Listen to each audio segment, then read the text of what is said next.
Alphard. Dia ada komplain leaky dekat minyak gearbox, dekat minyak auto dia. Ni kita tengok. Leaking dia macam gini. Aduh. Yang ni aku dah buka dah. Memang nampak macam ada minyak keluar.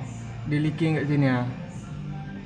Gasket lah. Maknanya aku nak kena buka oil sump ni.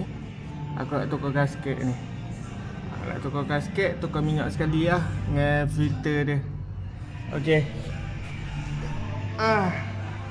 Ni aku nak tunjuk barang-barang yang patut ditukar lah untuk kereta ni.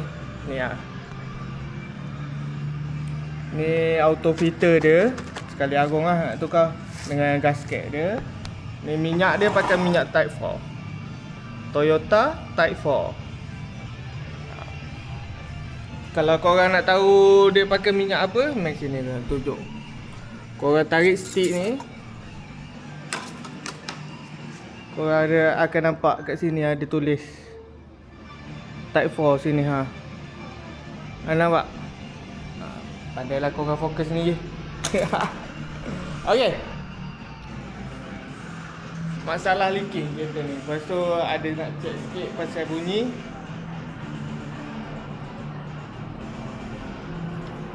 Siapa yang kereta dia ada masalah leaking, ada masalah bocor air ke minyak ke apa ke, korang boleh datang dekat SZL Venture